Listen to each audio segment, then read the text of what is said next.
Shock advised. Stand clear. Push shock button. Redfield, that's attack priority 1.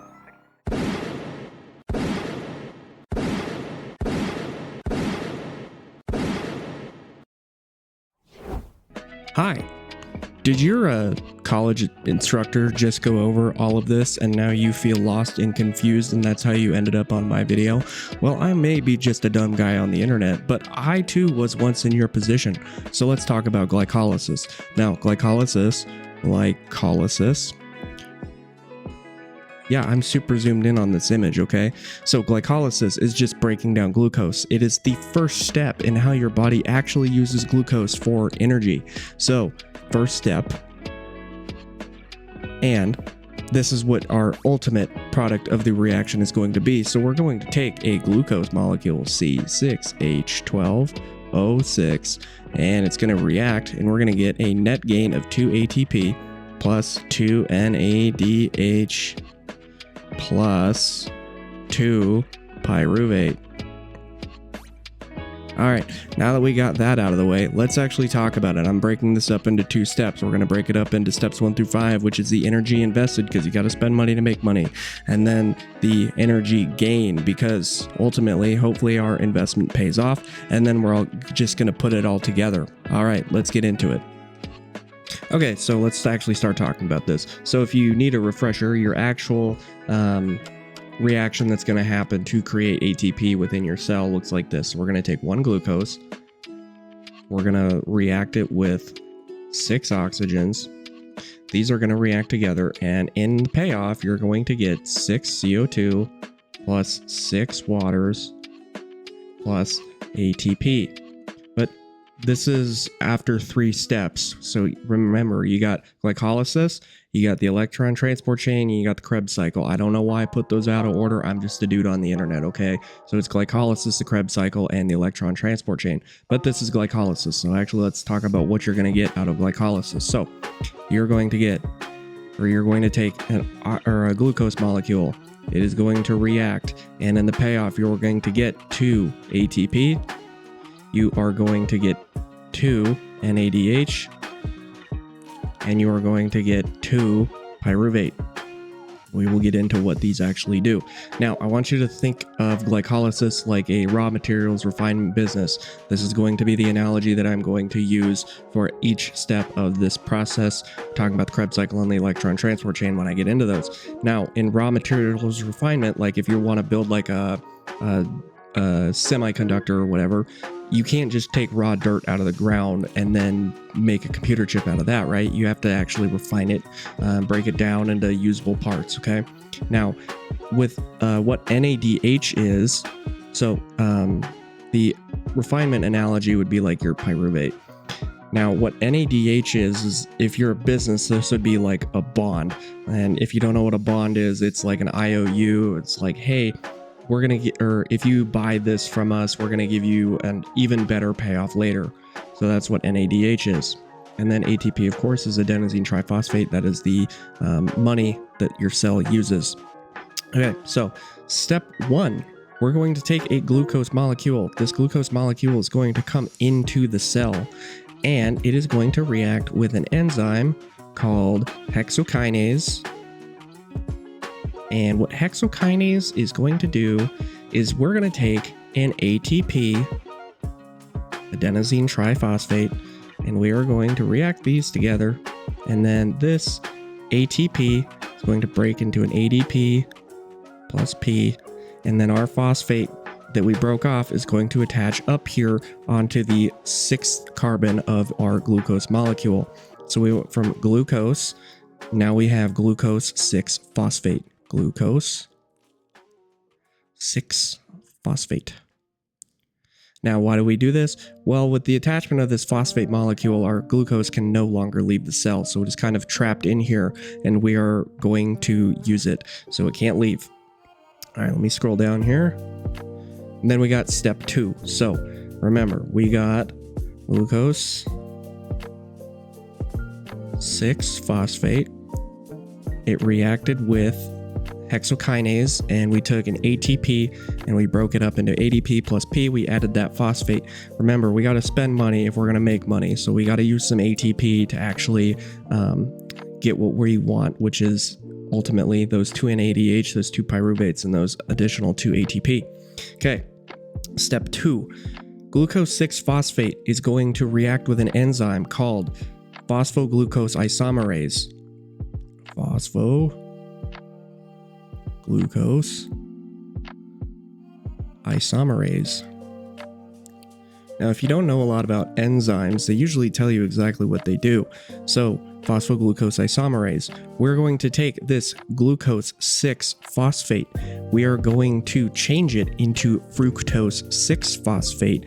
What this is going to do is it's going to expose this carbon up here, because in the next step, we're going to add an additional phosphate. But for the time being, we just have to make it ready for that. So we now have fructose 6-phosphate. Now, if you don't know what an isomer is, it's just a molecule that has the same exact chemical formula, but a different shape. So they react a little bit differently and they have a little bit different properties. Okay, so let's go over where we came from. Glucose entered the cell. It reacted with hexokinase. We took an ATP, broke up, took an ADP plus P, added this phosphate group. Now we have glucose 6-phosphate. This glucose 6-phosphate came down here. It acted with phosphoglucose isomerase, and then it gave us fructose 6-phosphate. Okay. Now we have our fructose 6-phosphate. Fructose 6-phosphate. And it is going to react with an enzyme called phosphofructokinase 1. Phosphofructokinase 1. Now, again, enzymes usually tell you exactly what they're going to do. So we're going to add a phosphate to the first carbon on our fructose molecule. Now, where are we going to get our ATP from? That's an excellent question. Or where are we going to get this phosphate from? Or we're going to get it from ATP. I stumbled on my words there. So we're going to take an ADP. It's going to turn into ADP plus P. And then this phosphate is going to come down here and it's going to get attached to the first carbon on this molecule, giving us a molecule called fructose 1,6-biphosphate. Now, what does fructose 1,6-biphosphate do? Well, it's a molecule that is almost evenly split in half, and this is going to further get broken down and refined, but we have to get it ready in order to actually split it apart. So by adding this phosphate group to that first carbon, it is now basically almost a mirror of itself, and this is going to go into the next step. Okay, so now this part of the image got cut off a little bit. I'm sorry, my Photoshop skills aren't great, and I'm using Microsoft Paint for this, so you can hate me for it later. Okay, so we have a fructose 1,6-biphosphate. Fructose 1,6-biphosphate. And now we are going to react with an enzyme called aldolase. I'm sorry, my words don't work super great. Aldolase, this is an enzyme that doesn't really tell you what it does. Ow. Goodness gracious. Aldolase. Now, what aldolase is going to do is it's going to break this fructose 1,6-biphosphate in half, and in payoff, you're going to get glyceraldehyde 3-phosphate. So, glyceraldehyde 3-phosphate. Now again, I said that the image is clipped, so if you'll look down here, this is actually what glyceraldehyde 3-phosphate is supposed to look like. Okay, but remember, I said that the molecule of fructose 1,6-biphosphate wasn't exactly evenly split in half, so you're going to get another molecule called dihydroxyacetone phosphate. So dihydroxyacetone phosphate. And then in our fifth step over here, we're quickly going to react with an enzyme. This dihydroxyacetone phosphate is going to react with an enzyme called triose phosphate isomerase. Triose phosphate isomerase. And then this dihydroxyacetone phosphate is going to get turned into this glyceraldehyde 3-phosphate. So let me move my fat head out of the way. So we'll have a glyceraldehyde 3-phosphate here as well.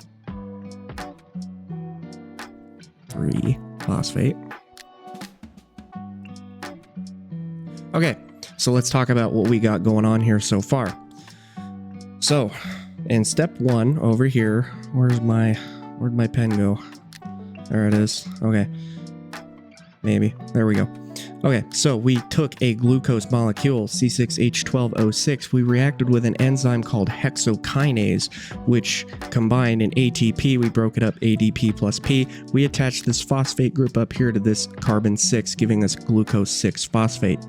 Now, this glucose 6-phosphate, remember we're a business in refinement, so we got to keep refining our molecules all the way down. So glucose 6-phosphate, it is an isomer, so it's going to react to phosphoglucose isomerase, and then we're going to change that into fructose 6-phosphate.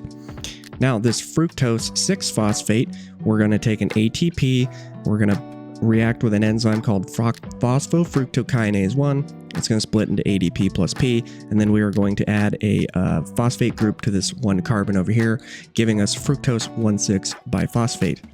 Now, our fructose 1,6-biphosphate is going to react with an enzyme called aldolase. Remember, this is like almost a perfectly symmetrical molecule, so we're going to break it in half.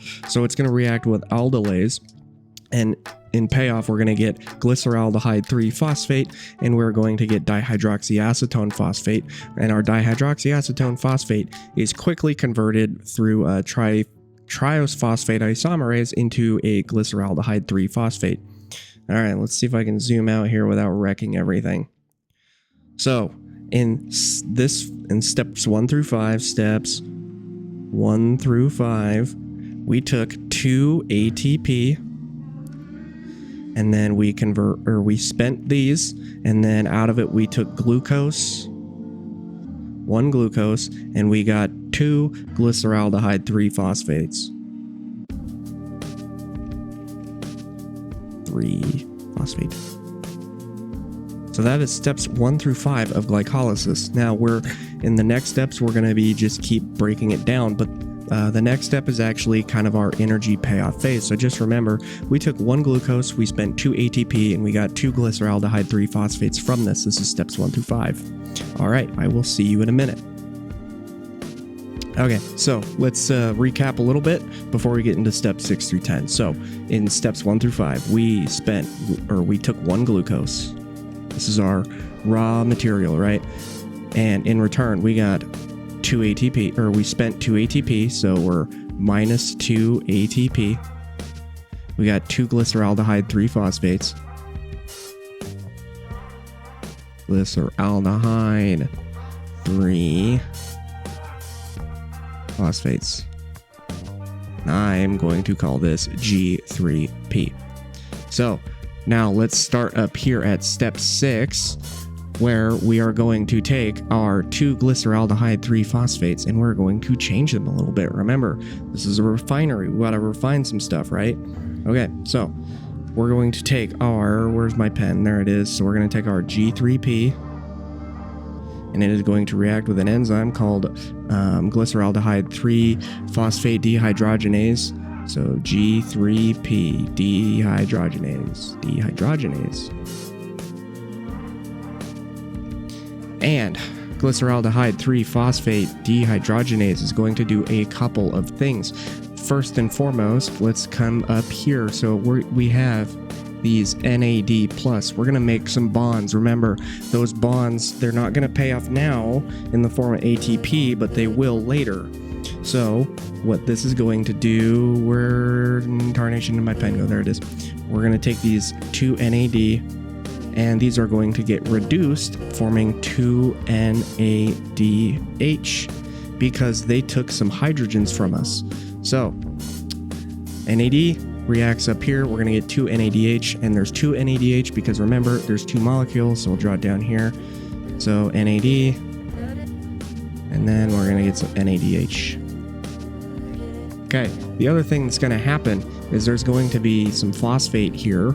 It's inorganic phosphate, so it doesn't actually come from adenosine triphosphate, so we don't actually have to spend any money here. And these phosphates are going to get added over here. So we got P. So our glucose 3 or glyceraldehyde 3 phosphate is going to react with glyceraldehyde 3 phosphate dehydrogenase. And in the process, we're going to get 2 NADH, and phosphate is going to get added. So now we have a molecule called 1,3-biphosphoglycerate. 1,3-biphosphoglycerate. Biphosphoglycerate. Okay, so 1,3-biphosphoglycerate. It's a very unstable molecule. Does not like to hang out for very long. So remember, we got 1,3. I'm just going to write BPG. 1,3-BPG for biphosphoglycerate. It is going to react with an enzyme called phosphoglycerate kinase. So phosphoglycerate kinase. Okay, now what phosphoglycerate kinase is going to do is it's going to change our 1,3-biphosphoglycerate into 3-phosphoglycerate. 3-phosphoglycerate. Now, if you'll notice, a phosphate disappeared. Where did that go? Well, I'm glad you asked. So we got an ADP out here. It's going to pick up this phosphate group and it's going to become ATP. So ADP, and then reacts with the phosphoglycerate kinase, and then we got ATP out here. So if you're keeping track of our money supply, we have now broken even. All right. So this is our break even. Because remember, we had to spend a little money to get a little money, and now we are officially out of debt, but we aren't really making any money yet. Okay. So 3-phosphoglycerate is going to come down here. 3-phosphoglycerate.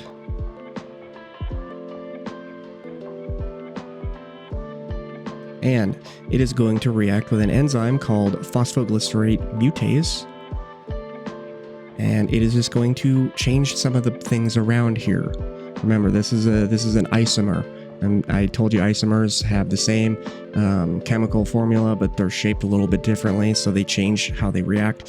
So we got phosphoglycerate mutase, phosphoglycerate mutase, becoming 2-phosphoglycerate. 2-phosphoglycerate. Okay. So let's recap what we have so far. So step 6 are glyceraldehyde 3-phosphate reacted with glyceraldehyde 3-phosphate dehydrogenase. It added a phosphate over here. It took some hydrogens from us, and now we have 1,3-biphosphoglycerate. We've got 2 NADHs.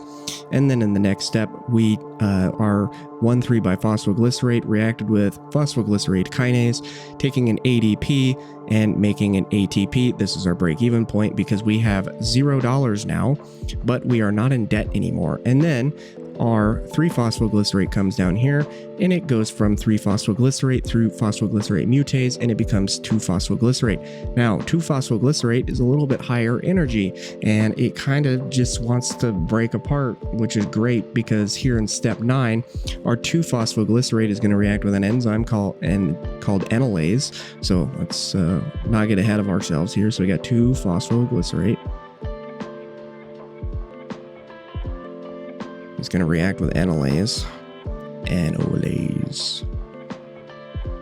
And it is going to form a molecule called phosphoenolpyruvate.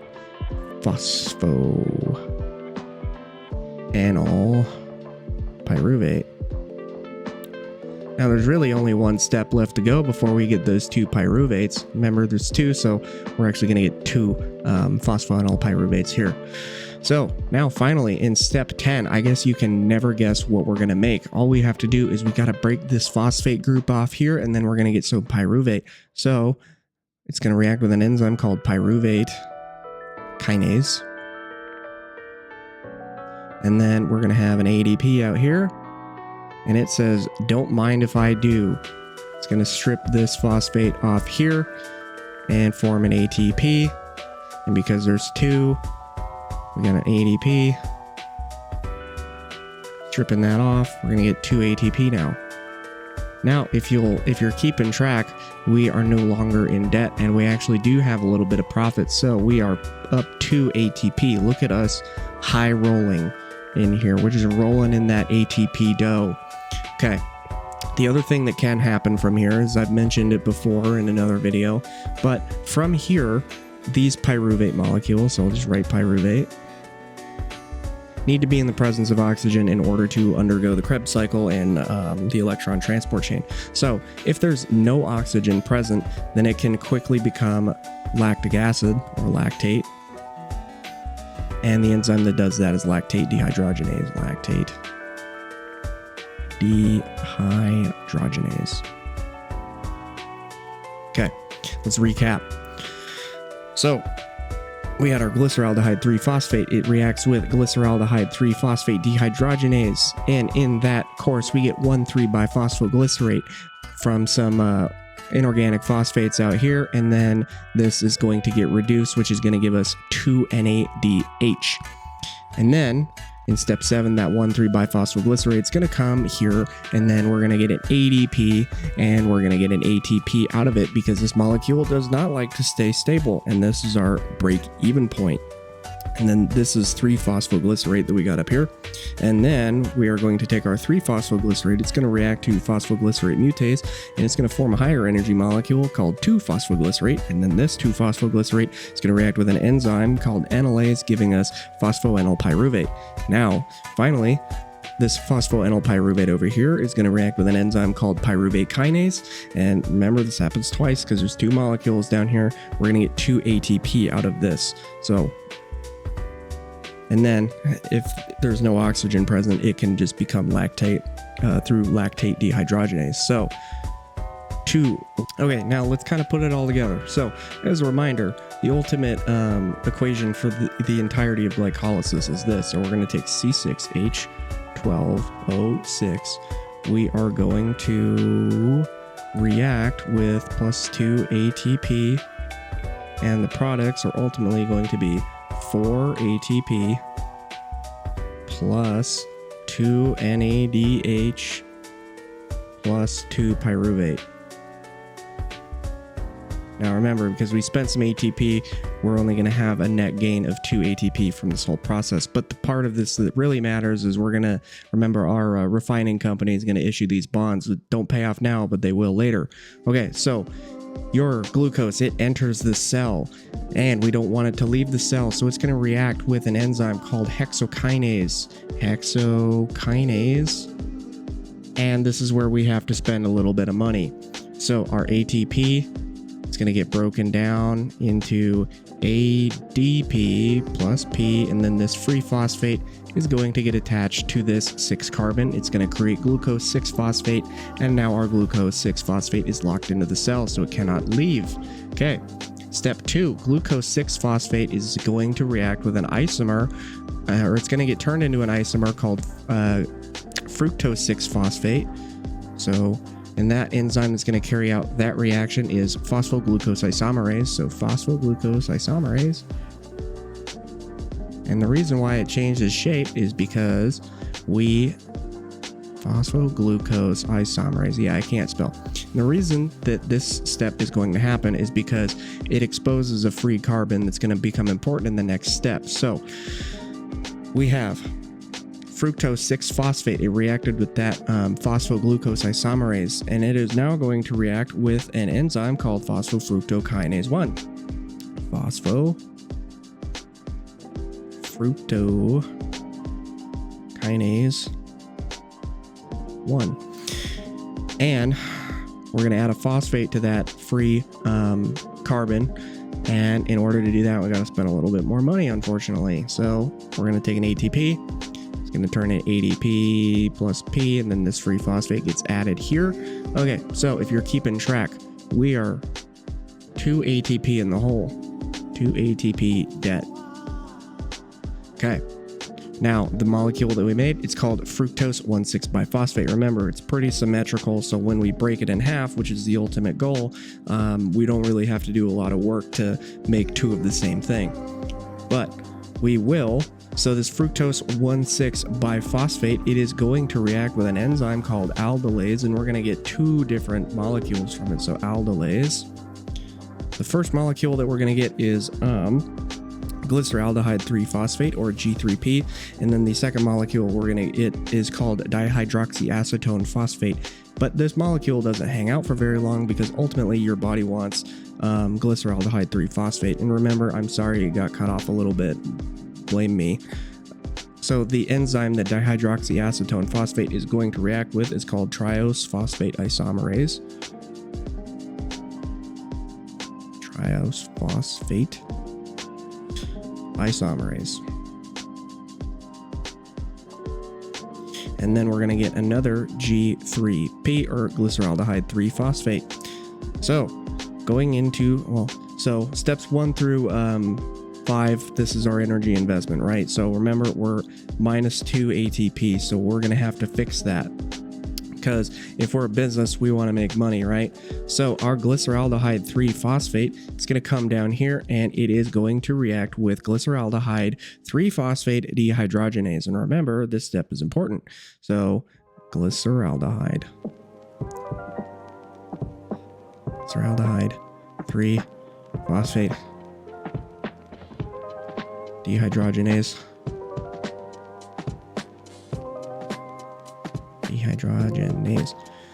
Okay, so a couple things are going to happen. Remember, so glyceraldehyde 3-phosphate dehydrogenase, we're going to get an inorganic phosphate hanging out in the cell, and we're going to add it to the other side of our glyceraldehyde 3-phosphate molecule, so P, and we're going to get 1,3-biphosphoglycerate from that. And because there's 2 of them, this happens here as well. Bam, bam. And then the other thing that's going to happen is we're going to have NAD plus, and it's going to pick up a hydrogen, becoming the reduced form of NADH. Remember, these are our government bonds, or our corporate bonds, right? Like, they're not super valuable on their own, but they just become important later. We promise, bro. Like, it's definitely going to pay off. Please invest in my business, bro. Okay. And then the same thing is going to happen down here. So NAD plus, it's going to come down and give us NADH. So we now have 2 NADH and 2 molecules of our 1,3-biphosphoglycerate. But keep in mind, we're still 2 ATP in the hole. Okay. Bringing up step 7, our 1,3-biphosphoglycerate is going to react with an enzyme called phosphoglycerate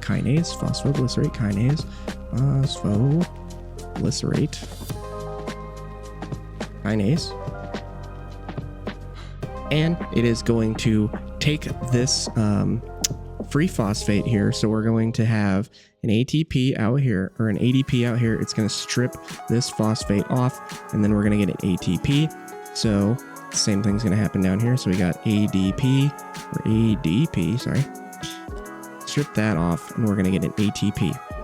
Okay, so now we got 2 ATP. We are out of debt. But we still haven't got a profit, so we're net even. All right, so 1,3-biphosphoglycerate, it reacts with phosphoglycerate kinase. It is going to give us an ATP, and we're going to have 3-phosphoglycerate. Now, this 3-phosphoglycerate is going to react with an enzyme called phosphoglycerate mutase.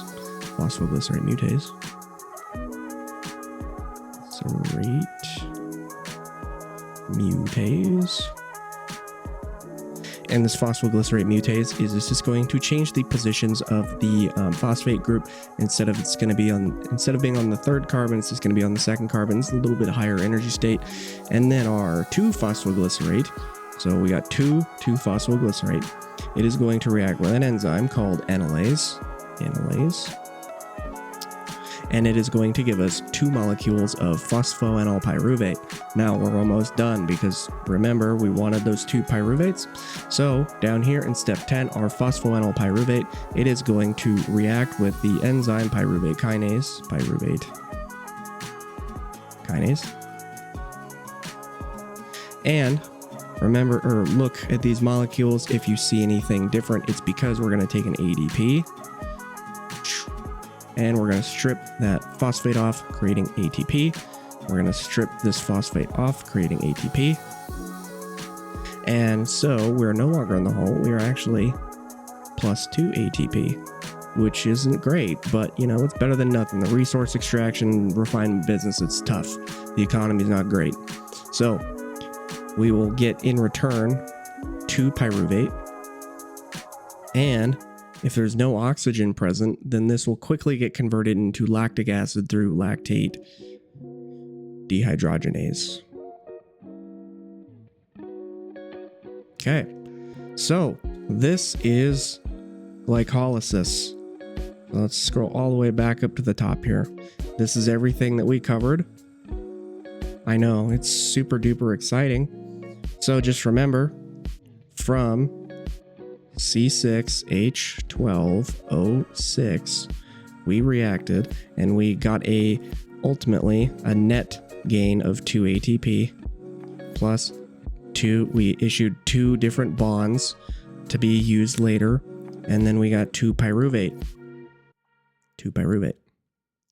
So that's glycolysis. If you learned something, I hope you did. Please like and comment or subscribe if you feel like it. I really appreciate the support from all the 10 subscribers that I've got lately. That is actually pretty impressive. Like I said, thanks again for watching. The next video is going to be on the Krebs cycle, so that should be super duper fun. And then we'll cover the electron transport chain. So thanks for watching. You guys have good luck studying, and I hope you learned something. Bye-bye.